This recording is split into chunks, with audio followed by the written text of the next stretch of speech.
ঢাকঢোল পিটিয়ে শেষ হলো ইন্ডিয়ান প্রিমিয়ার লিগ আইপিএল এর নিলাম মহাযজ্ঞ। আইপিএল এর 2025 মেগা নিলামে খরচ হয়েছে 639 কোটি 15 লাখ রুপি। অর্থের যেন বন্যা হলো মরুর দেশ সৌদি আরবে। ভেঙে গেছে পুরাতন সব দরদামের রেকর্ড। তবে বেশ কিছু বিখ্যাত বিদেশি খেলোয়াড়কে নামে মাত্র দামেই ডেরায় ভিড়িয়েছে দলগুলো। তেমনই 5 জনকে নিয়ে আমাদের এবারের আয়োজন। আইপিএল এর অন্যতম পরীক্ষিত সৈনিক ফাফ ডুপ্লেসিস 145 ম্যাচে প্রায় 36 গড় আর 136.37 স্ট্রাইক রেটে 4,571 রান তার। 37টা আইপিএল হাফ সেঞ্চুরির সাথে চেন্নাইয়ের হয়ে কাপ জেতার অভিজ্ঞতা সবই আছে তার ঝুলিতে। সম্প্রতি সেন্ট লুসিয়া কিংসকে এনে দিয়েছেন তাদের প্রথম ক্যারিবিয়ান প্রিমিয়ার লিগের শিরোপা। ঝড় তুলেছেন চলমান আবুধাবি টি10 লিগেও। তার জন্য নিলামে কারাকারি হবার কথা ছিল।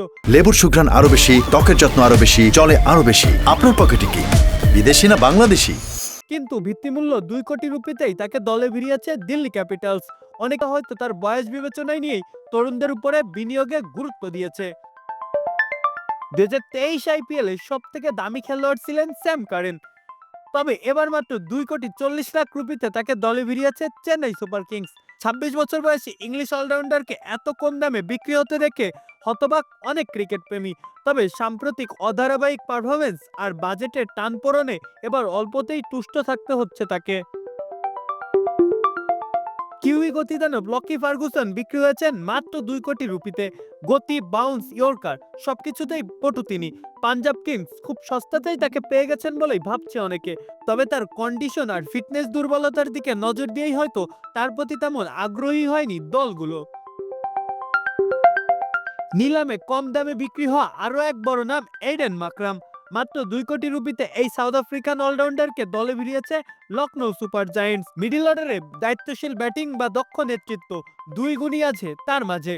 তবে ধারাবাহিকতার অভাব আর ভারতের মাটিতে নড়বড়ে ব্যাটিং তার চাহিদাই কমিয়েছে ফ্র্যাঞ্চাইজিগুলোর কাছে।